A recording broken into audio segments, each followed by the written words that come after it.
కేసీఆర్ అధికారంలోకి వస్తామని కళ్ళు కంటున్నారని సెటైర్ వేశారు రేవంత్ రెడ్డి. తెలంగాణ ప్రజలు ఇక నమ్మబోరని కౌంటర్ ఇచ్చారు. ఈ తెలంగాణను దోసుకున్నావు కాబట్టి నిన్న కుర్చీలకెళ్ళి దించిండ్రు. దించి 60 రోజులు కూడా కాలేదు, అప్పుడే అడుక్కునే పని మొదలుపెట్టిన అవతారం మార్చి. ఇప్పుడు ఎక్స్ట్రా ఏమొచ్చిందంటే వీల్ చైర్ వచ్చింది. ఒకప్పుడేమో మంచంలో వండుకున్న నిజాం హాస్పిటల్లో, దాంతో సానుభూతి పొందిండు. ఆ కథ 10 ఏళ్ళు అక్కడికి వచ్చింది ఆయనకు. ఇప్పుడు ఆ కథ పోయింది కాబట్టి వీల్ చైర్కి వచ్చిండు.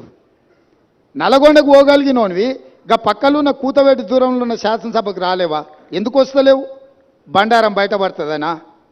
లేకపోతే పచ్చిగా పట్టుబడి నీ దోపిడీ ప్రజలకంత అర్థమవుతుందనా?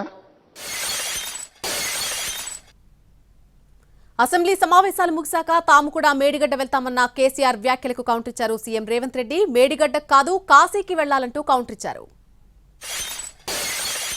పొద్దున వచ్చేటప్పుడు చెప్పినాం, అయ్యా మీకు ఏదైనా ఇబ్బంది ఉంటే హెలికాప్టర్ కూడా ఉన్నది, దాంట్లో రాని, మేము బై రోడ్ పోతున్నాం, మీకోసం హెలికాప్టర్ సిద్ధంగా పెట్టినామని. ఆయన ఇప్పుడు చెప్తున్నాం మేము కూడా పోతాం తర్వాత అని. ఏడుకోతావా? కాళేశ్వరం కాదు, కాశీకి పోవాలి నువ్వు. ఇంకా బిచ్చం ఎత్తుకోవడానికి ఇంకా నీకు మిగిలింది అది ఒకటే. కాశీకి పోయి సన్యాసం పుచ్చుకోవాల్సిందే చంద్రశేఖరరావు నువ్వు.